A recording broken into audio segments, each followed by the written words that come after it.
바울은 인간의 심각한 죄악을 고발합니다. 비단 교회 안의 사람들뿐만 아니라 이 땅을 살아가는 모든 이들이 하나같이 다 추악하고 패역한 죄인입니다. 그러므로 어떤 사람도 죄악이 드러난 다른 사람에 대하여서 정죄할 수 없다라고 선언하는 것이죠. 정죄하는 것은 오직 영원히 변함없으신 의로우신 하나님만이 하실 수 있습니다. 유일한 선이시며 변함없는 진리이신 하나님만이 자신을 기준으로 심판하십니다. 그러므로 사람이 다른 사람에 대하여 판단하고 정죄하는 것은 그조차도 오만함 죄악에서 벗어나지 못하는 것을 잘 보여주는 것입니다. 이는 스스로가 하나님의 자리에 앉아서 옳고 그름을 분별하는 것이기 때문입니다. 그래서 바울은 오늘 본문의 1절과 같이 이렇게 선언합니다. 우리 1절 말씀을 다시 보겠습니다. 그러므로 남을 판단하는 사람아 누구를 막론하도 내가 핑계하지 못할 것은 남을 판단하는 것으로 내가 너를 정죄함이니 판단하는 내가 같은 일을 행함이니라. 아멘. 그러므로 판단하는 모든 사람은 용서할 수 없는 존재라는 것이죠. 왜냐하면 다른 것을 판단하는 그 판단 안에서 그 자신 스스로가 정죄하고 있는 것을 보이기 때문입니다. 그 자신 스스로가 그 판단하고 정죄한 행동 그대로 동일하게 판단받는다라는 말이죠. 모든 판단에는 분명한 기준이 있습니다. 사람이 판단하는 것의 기준은 그 사람의 가치관과 습관을 따릅니다. 이를 우리가 고상한 말로 양심이라고 하죠. 그러나 정말 그것이 참으로 우스운 것은 자신이 세워놓은 그 기준 안에서 타인을 판단하고 정죄했던 사람과 동일하게 자신에게 판단을 받는다라는 겁니다. 예를 들면 제가 그렇습니다. 운전을 하다 보면 갑작스럽게 끼어드는 차량을 만납니다. 그러면 저도 모르게 순간 저 사람은 대체 어떻게 운전면허를 땄을까부터 시작해서 아니면 저 차는 깜빡이가 금으로 만들어져 있나 보다 라는 말을 하면서 제 앞을 가로막는 그 차를 신랄하게 비판하고 정죄합니다. 그런데 아직 서울길에 밟지 못한 제가 종종 내비게이션을 켜놔도 길을 잘못 드는 경우가 있습니다. 이때 급하게 차선을 바꿔서 내가 판단했던 상황과 똑같이 깜빡이를 킬 겨를도 없이 상대 차량 앞으로 급하게 끼어듭니다. 그리고 나서 불현듯 떠오르는 생각이 있다는 것이죠. 나도 이런 상황에서 내 앞에 끼어드는 사람들을 향해서 운전면허 어떻게 땄냐고, 그 차는 깜빡이가 금으로 만들어져 있나 보다고 그렇게 판단하고 정죄했는데 지금 내가 하고 있는 꼴을 보니 나는 도대체 운전면허를 어떻게 땄을까? 내 차에 깜빡이가 금으로 만들어져 있나? 그런 상황을 겪게 된다라는 것이죠. 바울의 말이 이런 말입니다. 남을 함부로 정죄하고 판단했던 내 양심을 가지고 돌이켜 그 양심이 내 행동을 판단하게 된다라는 것이죠. 내 양심으로 내가 죄 지은 것들을 고발당하고 있다라는 겁니다.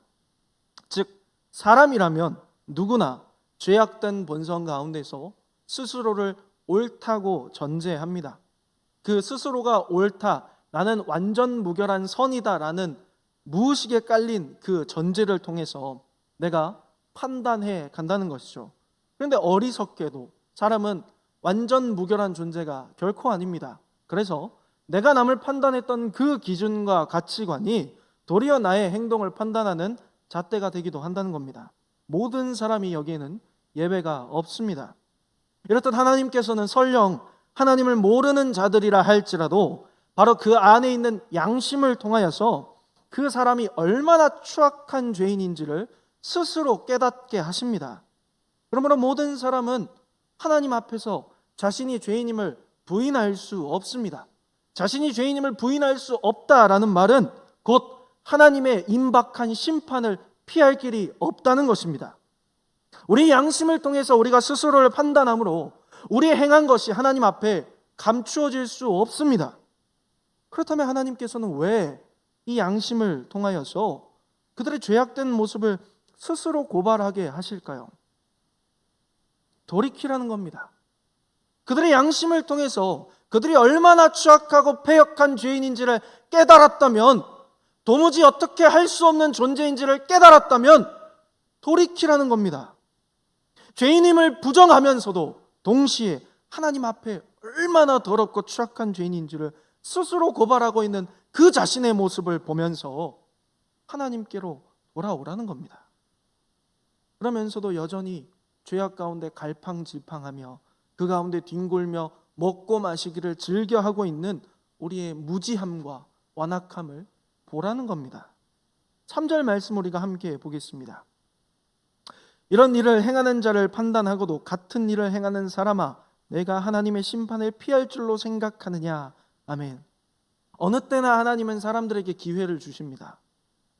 그가 죄인인 것을 깨달았으면 그 죄에서 돌이켜서 하나님 앞에 엎드리기를 기다리십니다. 소돔과 고모라가 그리하였고 가나안 땅이 그리하였으며 니느웨가 그랬고 이스라엘이 그랬습니다. 그런데 때가 지나면 그 기회는 다시 주어지지 않습니다. 그런 이유에서든지 어떤 사람들은 하나님에 대하여서 하나님은 결코 절대적인 선이 아니다라고 주장합니다. 하나님이 선하시다면, 하나님이 선 그 자체시라면 이 세상에 판을 치는 극악무도한 흉악자들을 어떻게 내버려 두시냐는 겁니다.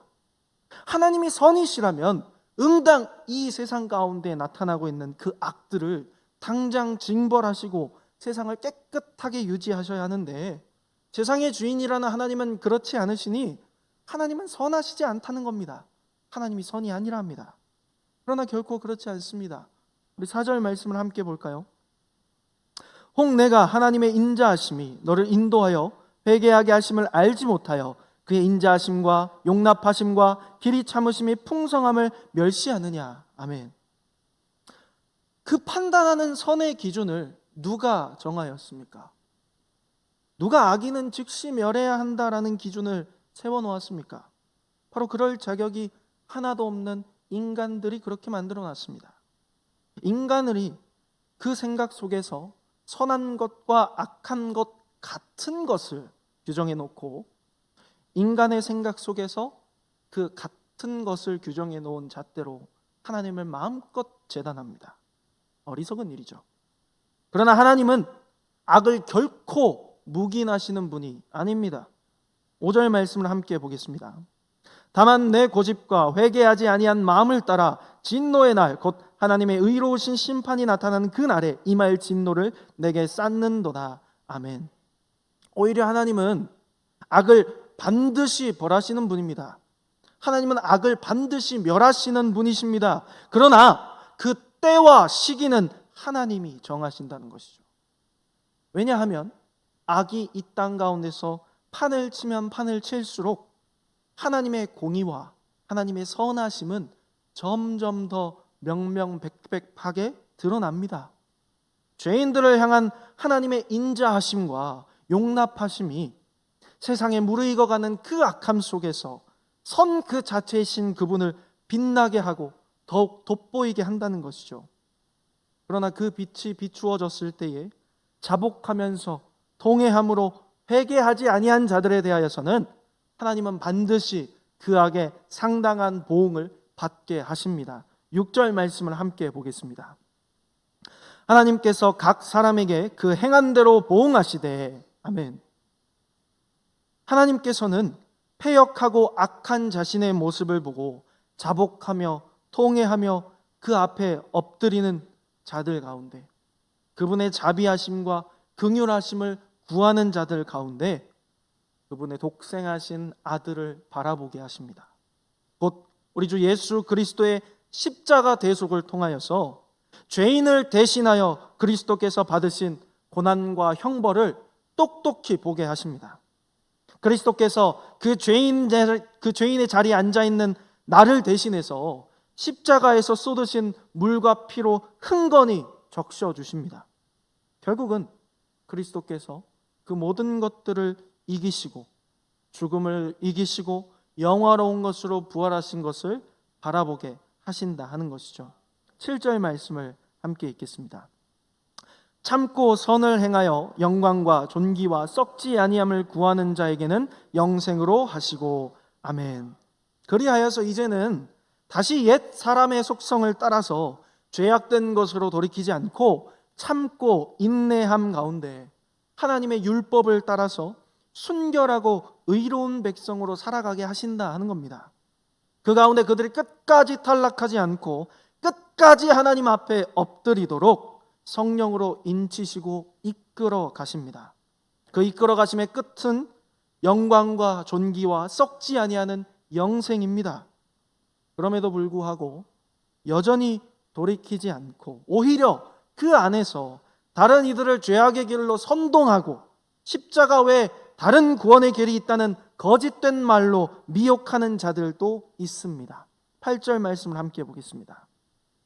오직 당을 지어 진리를 따르지 아니하고 불의를 따르는 자에게는 진노와 분노로 하시리라. 아멘. 세상에 죄악된 것으로 여전히 먹고 마시면서 더 밑바닥으로 추락하는 자들이 있다라는 것이죠. 그들은 결코 임박한 하나님의 심판을 피할 수 없습니다. 그들의 결국은 환난과 곤고뿐이다라고 이야기합니다.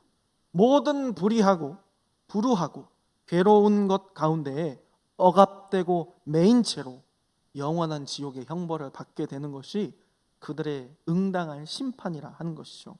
여기에는 그 누구도 예외가 없습니다. 우리 9절에서 11절까지의 말씀을 함께 읽도록 하겠습니다. 악을 행하는 각 사람의 영에는 환난과 공고가 있으리니 먼저는 유대인에게요 그리고 헬라인에게며 선을 행하는 각 사람에게는 영광과 존귀와 평강이 있으리니 먼저는 유대인에게요 그리고 헬라인에게라. 이는 하나님께서 외모로 사람을 취하지 아니하심이라. 아멘. 하나님께서는 이미 오래전부터 이 모든 것들을 자신의 백성으로 삼으신 이스라엘 백성에게 누누이 이야기하셨습니다. 그리고 이제는 이 말씀이 선포되는 그때는 유대인뿐만 아니라 이방 민족들에게까지도 이 사실이 선포되고 있습니다. 그리고 시간과 공간을 뛰어넘어서 지금 이 자리 가운데 있는 저와 여러분들에게도 이 말씀은 동일하게 선포되고 있습니다. 사랑하는 성도 여러분, 겉으로 자신을 치장하고 계십니까?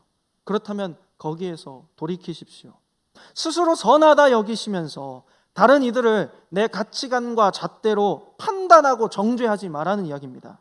사람의 눈을 두려워해서 경건한 모양만 취하고 내면은 공허와 상실 가운데 던져두지 마시라는 겁니다. 하나님은 외모로 사람을 취하지 않으십니다.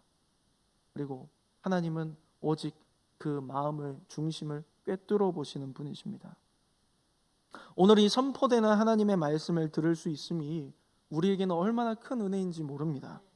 수많은 사람들이 이미 임박한 하나님의 진노의 경고를 듣지 못한 채로 썩어져 갔습니다. 그러나 우리는 하나님께서 저와 여러분과 우리 민족을 사랑하셔서 100여 년 전 이 땅 가운데 눈 파란 선교사들을 통해서 그 놀라운 외침을 선포하게 하셨습니다. 그리고 그 선교사들의 외침이 계속해서 이 나라, 이 민족 가운데 이어져 와서 지금 이 자리 가운데서도 선포되고 있습니다. 그 선포되는 메시지는 다른 것이 아닙니다. 오직 하나님의 말씀뿐입니다. 그 하나님의 말씀에 뭐라고 이야기하고 있습니까? 저와 여러분 모두가 다 용서할 수 없는 죄인이라 하는 것입니다. 하나님 앞에 용서받을 수 없는 사람들이랍니다. 하나님 앞에서 임박한 진노를 피할 수 없는 사람들이라는 겁니다. 죄인 중에 괴수이고 누구를 나무랄 자격도 없는 사람들이라는 것이죠. 겉으로는 천사의 탈을 쓰고 있지만 내면은 악이 그득그득한 부패 덩어리들이라 하는 것이죠. 그러나 그 짙은 어둠 가운데서도 너도 나도 죄인이라서 무엇이 잘못됐고 무엇이 그런지 몰랐던 우리들 가운데 하나님의 긍휼하심과 자비하심의 환한 빛이 비추어졌습니다. 그 빛을 비추이셔서 우리의 죄악된 것들을 깨닫게 하여 주셨습니다. 우리가 얼마나 하나님 앞에 악하고 더러운 존재들인지를 깨닫게 하셨습니다. 그 깨달음 가운데서 어찌할까 가슴치면서 아무것도 하지 못하는 그 무기력한 존재로 하나님 앞에 꼬꾸라지게 하셨습니다. 그때 하나님께서는 외면하지 않으시고 그 환한 빛을 비추어 주셔서 그 모든 자들에게 자기 아들을 바라보게 하셨습니다. 죄악된 것들 뿐이지만 하나님 앞에 그 죄에 대한 대가를 어떤 것으로도 치를 수 없는 사람들이지만 그런 우리를 대신하여서 하나님께서 자기 아들을 십자가 위에서 죽이시고 모든 물과 피를 다 쏟게 하신 것을 보게 하셨습니다. 그 피가 강같이 흘러서 저와 여러분을 덮었습니다. 이제 하나님께서는 우리의 죄악된 것들을 보시는 것이 아니라 우리를 덮은 아들의 피를 보십니다. 그 피를 보시고 이미 죄에 대한 모든 대가가 지불되었으므로 우리에게 죄 없다 선언하여 주셨습니다. 그 흘린 피로 족하다 선언하십니다. 그리고 이제는 아들과 동일한 십자가를 지고 각자의 길 속에서 하나님의 자녀로 살아가라 하십니다. 그럴 능력도 없습니다. 그럴 자격도 없고 그 모든 것들을 감당할 수도 없습니다. 그럼에도 불구하고 하나님은 은혜로 그것을 가능하게 하십니다. 우리 안에 아버지와 아들의 영을 주셔서 그 영의 내주하심으로 매일매일 우리를 예수님과 같이 하나님 앞에 거룩하고 흠없는 자들로 만들어 가십니다. 그러므로 이 자리에 계신 모든 분들께 간절히 권면합니다. 오직 하나님의 자비하심과 긍휼하심 가운데 완전히 꼬꾸라지십시오. 그리고 유일한 구원 되시는 예수 그리스도의 십자가 공로를 의지하여 전에는 용서할 수 없는 사람들이었지만 이제는 하나님의 자녀들로 살아가시기를 바랍니다.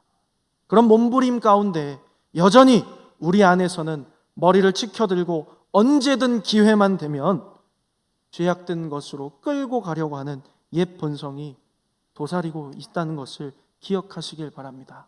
그러나 우리가 그것을 마주할 수 있는 이유는 하나님께서 그것을 이길 능력을 능히 우리에게 주셨기 때문입니다.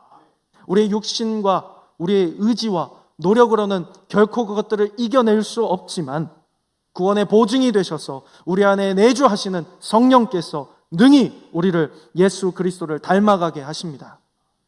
거룩하고 흠없이 매일 우리를 산 제물로 하나님께 드리도록 이끌어 가십니다. 그 가운데 눈을 들어 혹시 연약한 지체들을 발견하게 되신다면 그들을 향하여서 주저없이 손 내미는 저와 여러분들이 되기를 원합니다. 남을 판단할 때 우리가 어떻게 판단합니까? 팔짱을 끼고 판단을 합니다. 근데 이 팔짱을 끼면 나 자신조차도 안을 수 없고 나 자신조차도 잡을 수 없습니다. 하지만 이 팔짱을 끼고 있는 두 팔을 벌리면 많은 이들을 안을 수 있고 많은 이들의 손을 잡아줄 수 있습니다. 나도 저와 다를 바 없는 흉악한 자라는 것을, 그런 자였음을 기억하시고, 그리고 동시에 저도 나와 같이 하나님 앞에 극진한 은혜 입은 자임을 기억하십시오. 그리하여서 나 자신으로는 거룩한 산 제물로서 인내하며 십자가 복음의 길을 걸어가시면서 함께 가는 이들을 돌보고 섬김으로써 함께 세워져 가는 이 양의 모든 가족들이 되시기를 간절히 축복합니다.